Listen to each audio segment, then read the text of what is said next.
Hi, it's Laura, and we're moving slow through the 12 projects of 2025.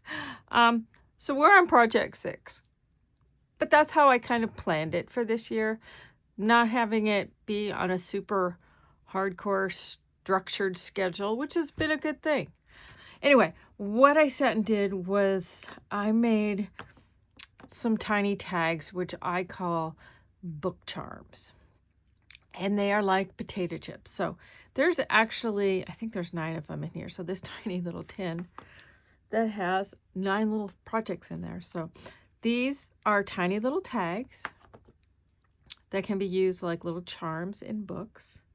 And it's just going through my basket of fabric scraps, my basket of, or my tray of paper scraps. And these are those.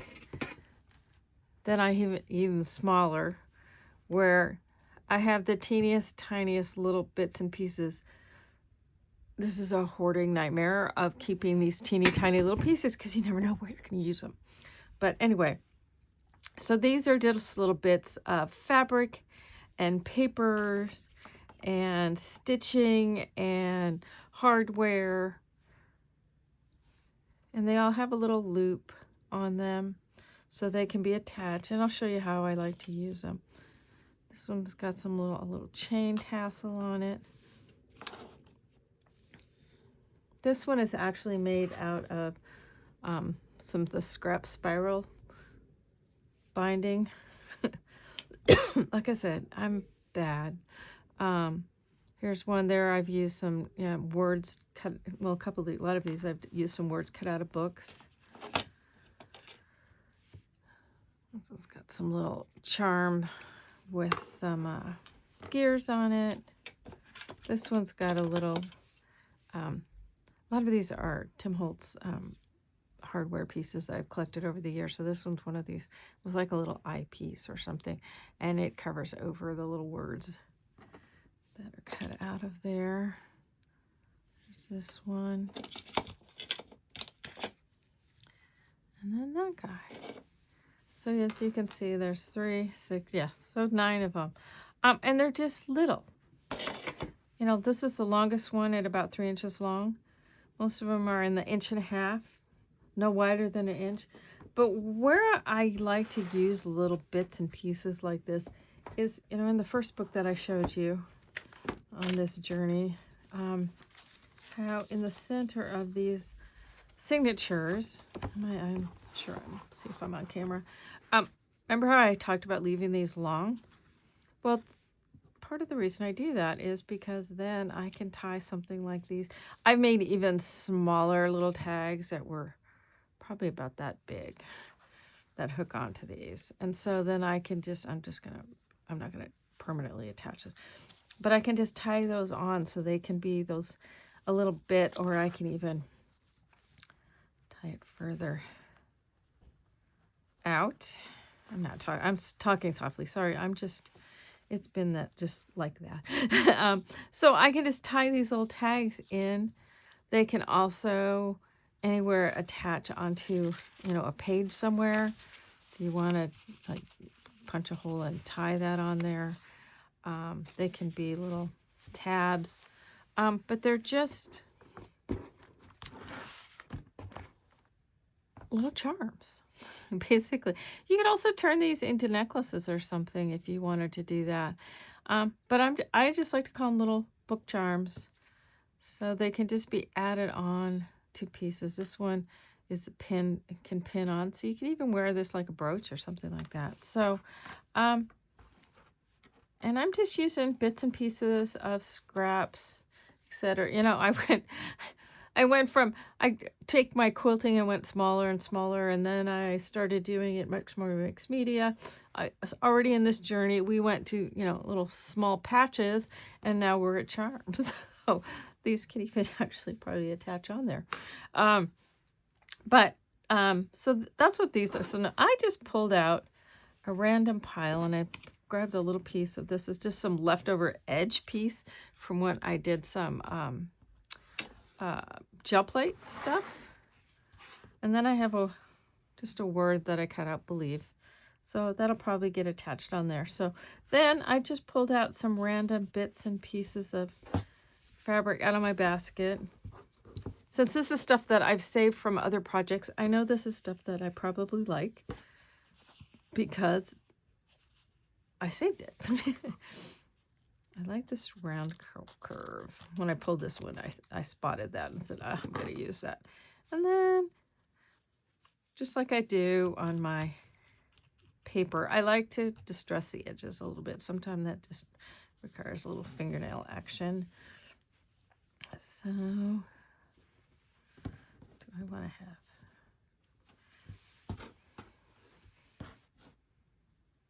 That works. This is a good size. I'm going to cut this a little narrower here at the top. I didn't go... And I'm just using some kind of inexpensive little scissors so it cuts it a little rougher too.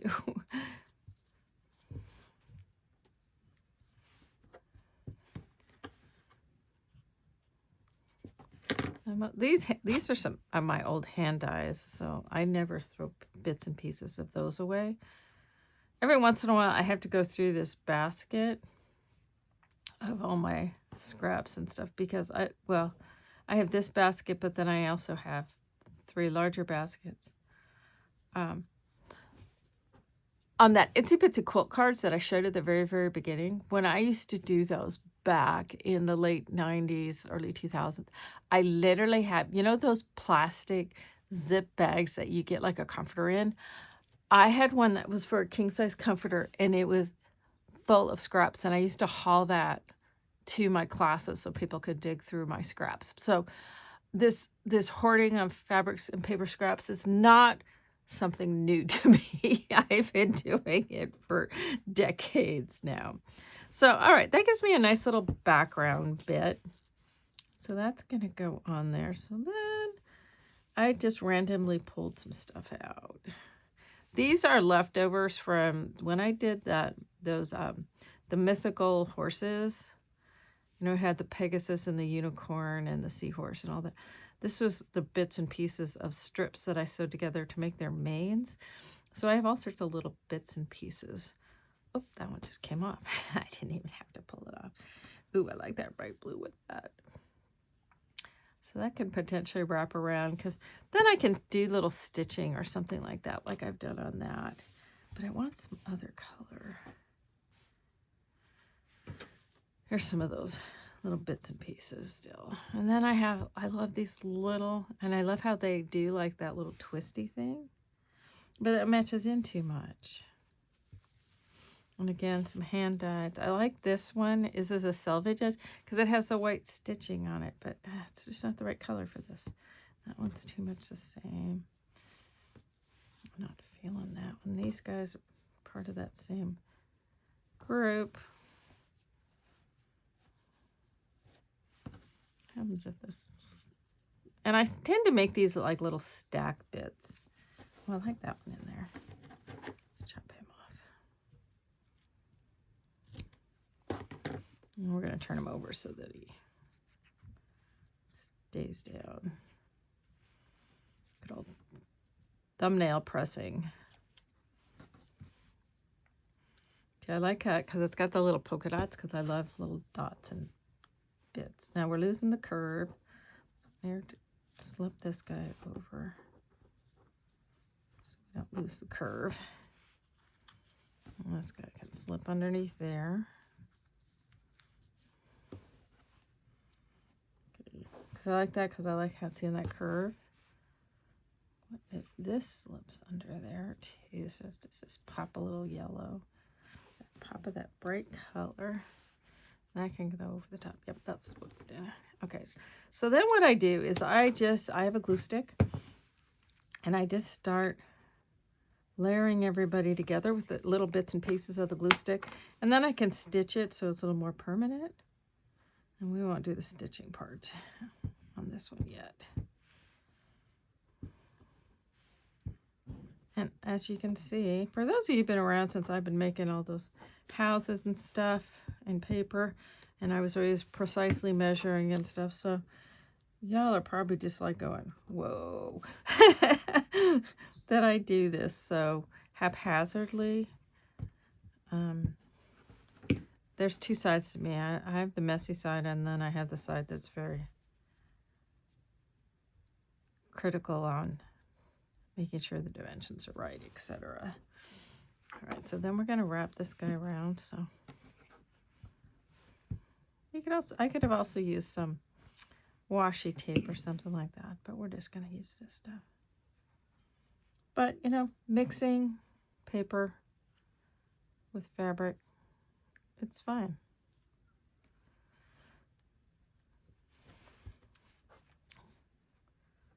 Then we got this guy, my little word.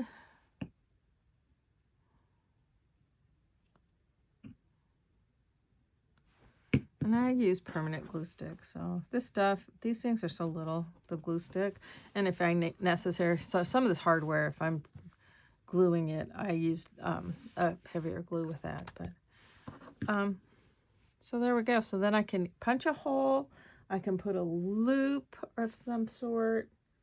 I can do a loop.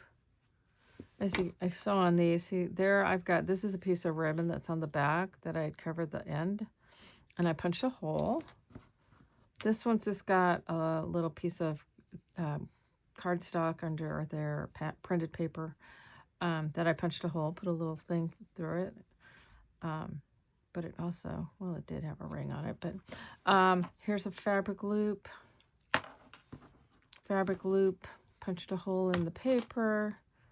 This one has a loop out of, the baker's twine, but then I also put a metal loop on there depending on where it was going to get hooked onto. Again, metal loop with a little tie. This is a loop using some Victorian boots that I made a fairy house out of. This was the shoelaces in there, so those are vintage shoelace pieces. Again, a little strip of fabric with a loop in it. So I can do, eventually I can do whatever I want, whether it's punching a hole. I'll probably go ahead and do a little stitching on there just because I like the look of the stitching, and then add some hardware like I've done kind of thematically throughout all of these. But that's how quick and easy these are. And, it's like, they're like potato chips. It's hard to do just one. And you just use, quite literally, any junk you have laying around. So they're little junk charms was probably the best. Rather than book charms, I should just call these little junk charms. Because you can use them on any kind of project that you might want to. So, and then you just take a pile and put it back in your basket. So there we go. That is how quick and easy making these little charms is. So hopefully you could be a little charming yourself and make yourself your own little tin of charms. So anyway, enjoy. If you're in Western Washington, stay dry. Thanks a bunch.